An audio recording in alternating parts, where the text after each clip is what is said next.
What's up, guys? It's Diego from the Foot and Fist Sports Network, back again to do a UFC prediction video. It's been a long time since I've done one of these. The last UFC card was a Stefan Struve card in Rotterdam, Holland, and it wasn't big enough for me to really put my effort into making a Fight Fallout show and making a prediction video. So this is the first one I've done in a long time. And the card itself, UFC 215, it's not really that great, especially now because of the fact that Demetrius Johnson versus Ray Borg just got canceled. And to begin with, that fight wasn't going to do very much in terms of pay-per-view buys or interest in the card itself.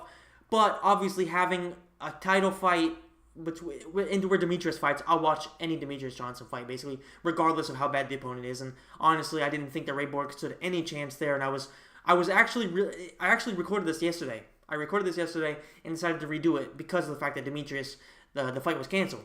And I was actually talking about how I was really worried about Ray Borg because he always has some problems with making weight and things like that.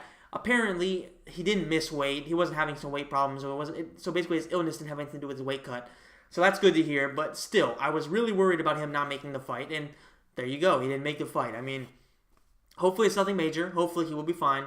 But still, it's hard to put trust in a guy that's missed weight twice. And overall, Ray Borg, either way, was he really going to actually do anything against Demetrius Johnson?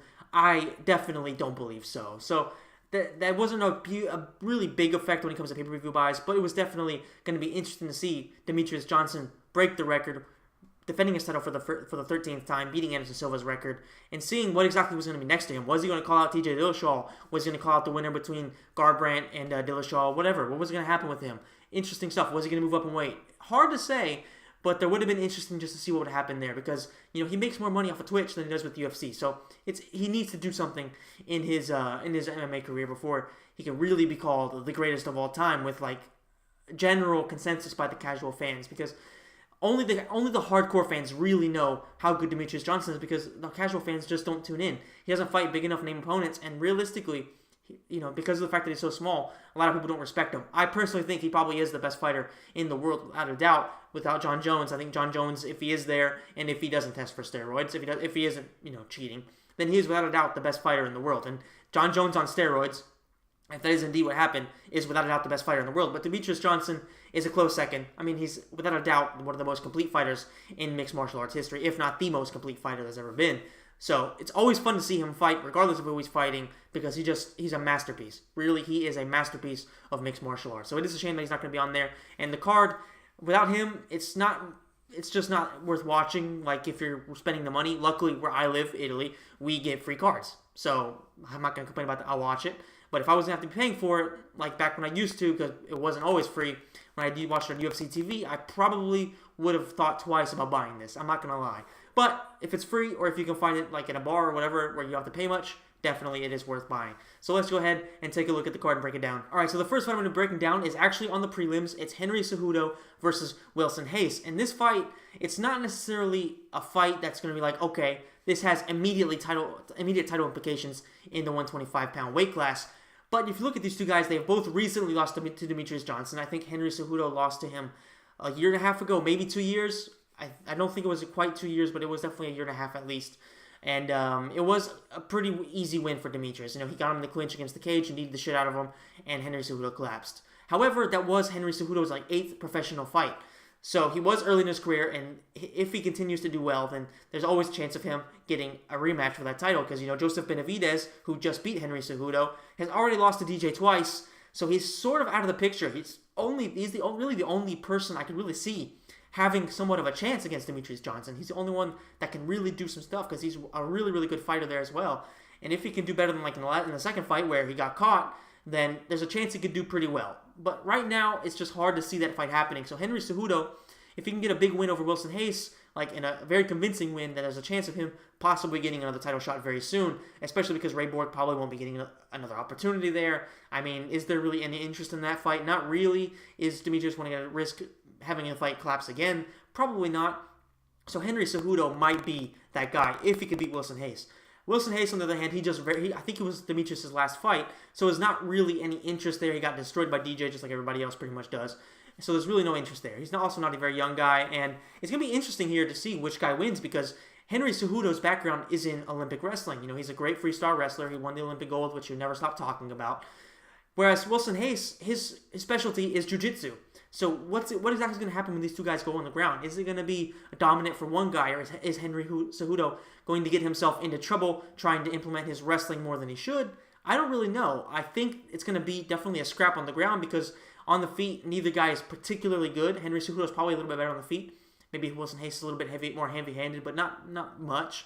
Henry Cejudo is, I think, the better fighter right now. So I do have him winning a decision. It's going to be an interesting one, like I said, just because of the fact that it could have title implications. But it's not like there's just really no fight at 125 that you're like, oh shit, I need to see that. None of these guys really have any interest. They don't really bring in any interest, from even the hardcore fans to really take on Demetrius because he's pretty much cleaned out the division. Everybody that we want to see Demetrius fight in that weight class has already been destroyed or beaten, at least to a decision. So what's really there for him? Not a whole lot. Not a whole lot. He needs to either move up or maybe somebody move down from bantamweight to really freshen up that division because he's pretty much cleaned it out. So Henry Cejudo, he is a good fighter. I do think that he has a lot of potential, but is he going to get himself to the point where he can get another rematch against Demetrius Johnson? We'll see. We'll see, because he has to also deal with the fact that Joseph Benavidez, like I said, just recently beat him. So, interesting there. But we'll see what happens. I do have this, like I said, a decision. I don't think it's going to be a boring one, but I don't think it's going to be anything like insanely fun either. But it should be worth watching. If you are somebody who likes to watch the prelims, this one is the only one I would say is worth watching. After that, there's like Sarah McMahon. I'm not going to do a prediction of that because I don't give a shit about that fight. I'm not going to do the research and stuff like that on it. It's not worth my time, in my opinion. So, yeah.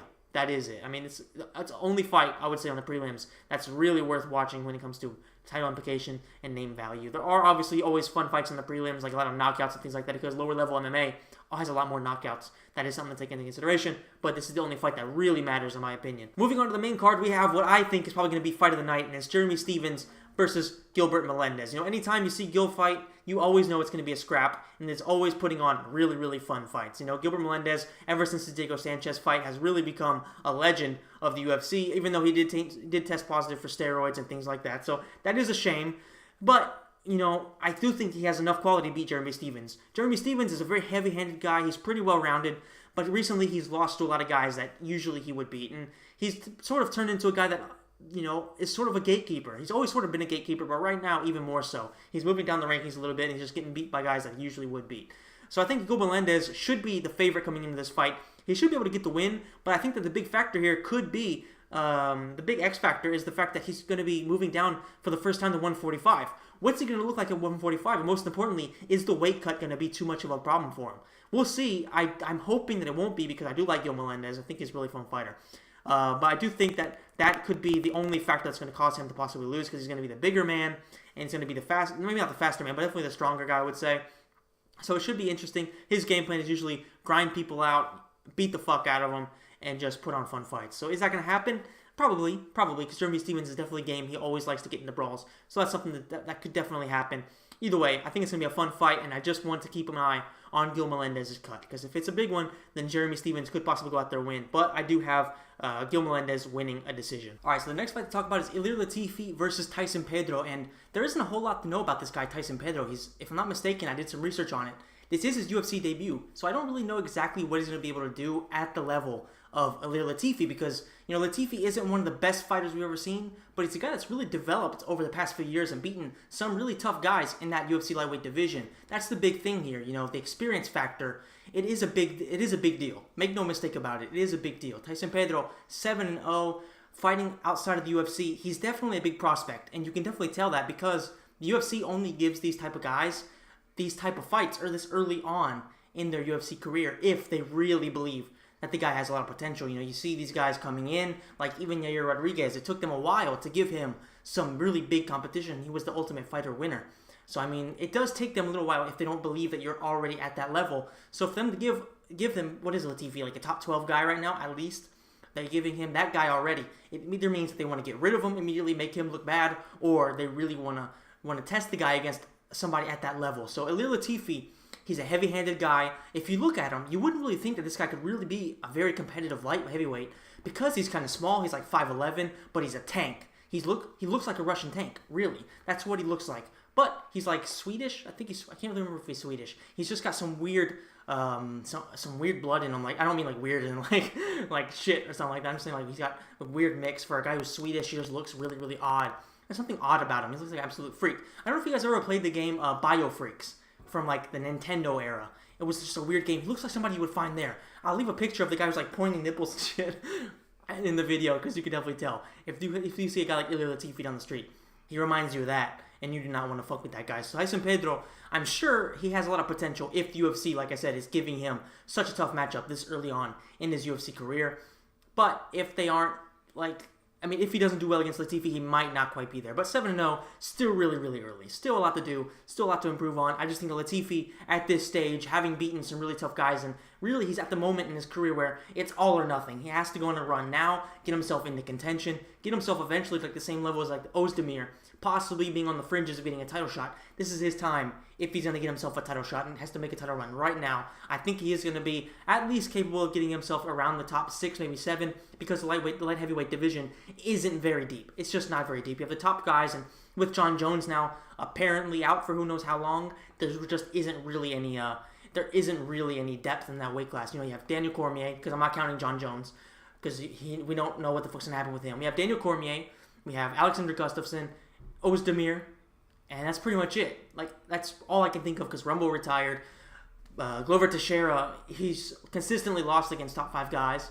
So it's just hard to see who else could be really be in there. And if Latifi can slide himself in there, there is a chance of him getting around the title shot picture. Is it going to happen? Don't know. But right now, I think the experience factor is going to give him the advantage over Tyson Pedro, who I think will have a nice little future. But right now, it's going to be a second round finish for Latifi, who is looking like an absolute prospect right now. I don't know how old he is. I think he's pretty old, like around 33, 34 maybe.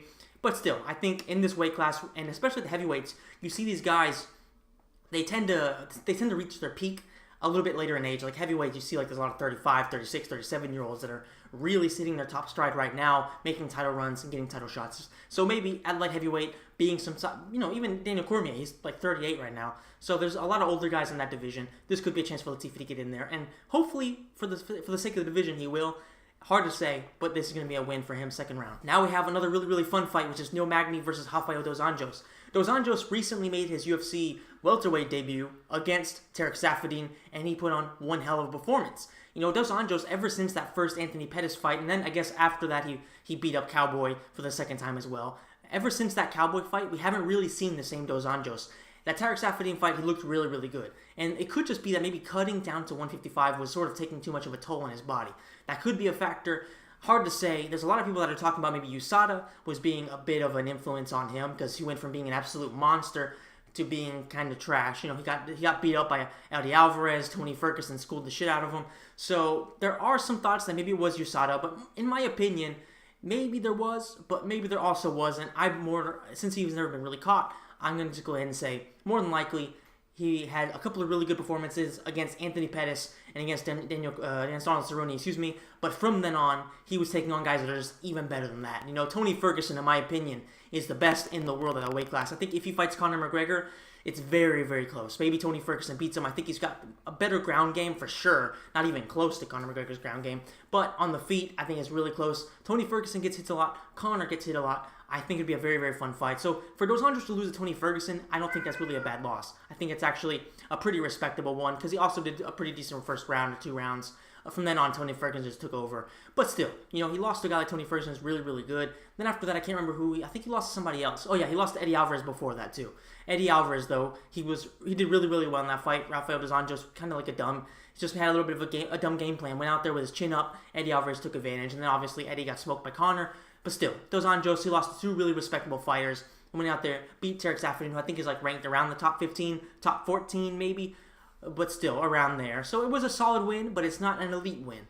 Neil Magny is borderline elite. He's like top 6, I would say, in the welterweight division. He's got extremely good cardio. He takes some damage in the first round, for sure, but later on he starts to pick it up and he has some pretty good performances. He's beaten some really tough guys. If I'm not mistaken, his last loss was against Lorenz Larkin, but Lorenz Larkin really beat the shit out of him. And Lorenz Larkin went over to welterweight. I think, he lost to Douglas Lima, but still, he's a really, really good fighter. No shame in losing to Lorenz Larkin. Still, Neil Magny, I think right now is going to be a very, very good test for Dos Anjos to see at welterweight what he can really do. We've seen Donald Cerrone move up from lightweight to welterweight and really turn into an absolute monster, even better than that lightweight, I think. But will Dos Anjos be able to do the same thing against that level fighter? We saw Cowboy go toe-to-toe with Robbie Lawler, who is like the top 3 welterweight, and he really took him to a very, very close decision. Will Dos Anjos be able to do the same thing against a guy who's slightly lower level than Donald Cerrone? I guess we'll find out. It's going to be huge for the weight class because even there's a ton of blood in there. That's a very big difference between welterweight and, say, light heavyweight. There's, let's see, the champion,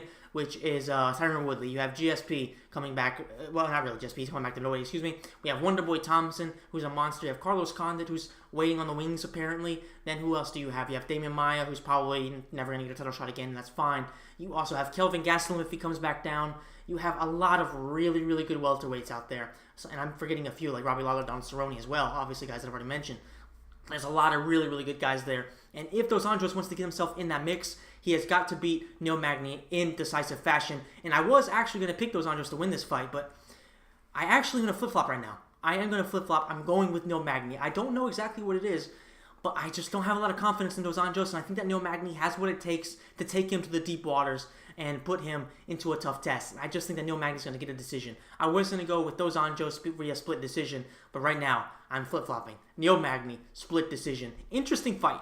Very interesting. I don't know how fun it's going to be, but it is going to be very interesting. Neil Magny usually puts on fun fights. So does Dos Anjos. So it should be a good one, though. Now it's time for the co-main event. Well, actually, no, it's the main event now because of the DJ fight being canceled. So this is the main event. I don't know exactly what fight they're going to move up from the prelims to be on the main card. Maybe they're probably going to moving up Sarah McMahon.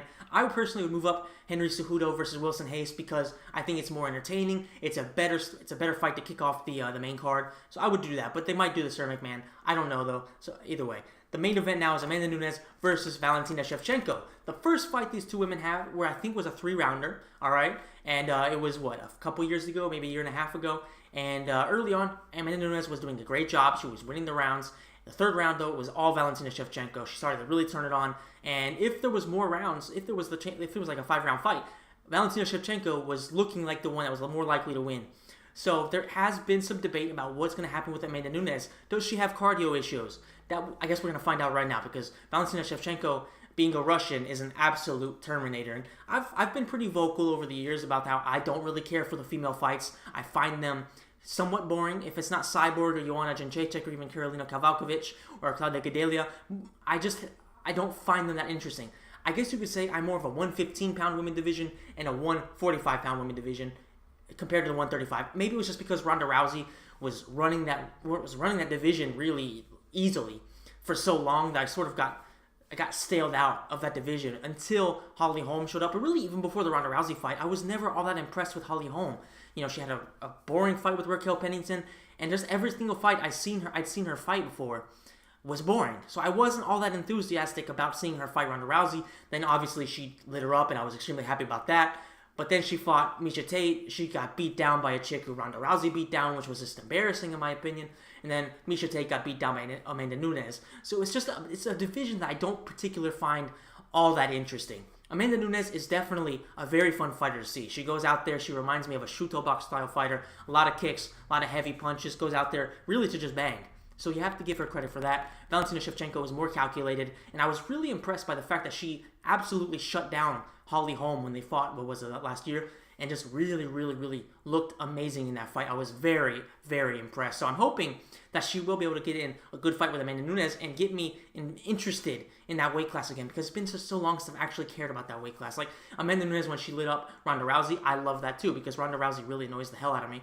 I hate people that are so bitchy like that. It's just really, really annoying. So I'm really happy that she beat her up. And obviously the Travis Brown thing that Ronda Rousey marrying him is like, this is a perfect match made in heaven for two absolute pieces of shit. So it makes sense there, but that's not about Ronda Rousey. Fuck her. She's out of the picture. Thankfully, looks like she's going to the WWE, so I'll never have to talk about her dumb ass again.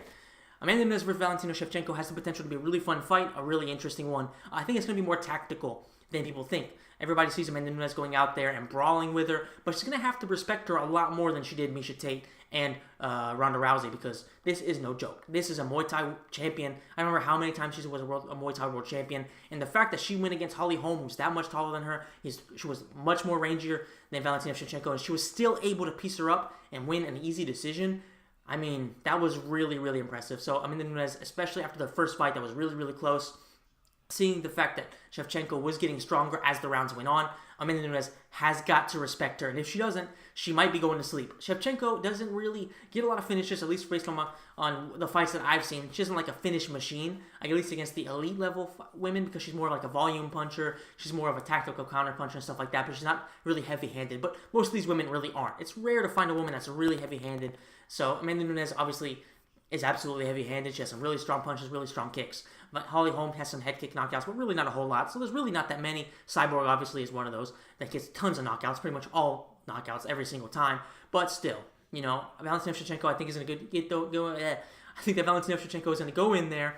She's going to show what her Muay Thai is like, show what she really is the champion in there, and she's going to get a win. I just think that the cardio difference is going to be very, very good right here. I think that Valentina Shevchenko, being a Terminator, being a Russian, you have to bet on the Russian, especially when you're taking on a chick who apparently has some mental weaknesses. You know, we saw them, they were supposed to be scheduled to fight, 2-3 months ago, and apparently her sinuses got in the way, so Amanda Nunes decided to pull out of the fight. Dana White and the doctors and everything like that, the UFC doctors, have all come out and said that there was really no reason for her to fight. It was more mental than anything else. There was absolutely nothing wrong with her.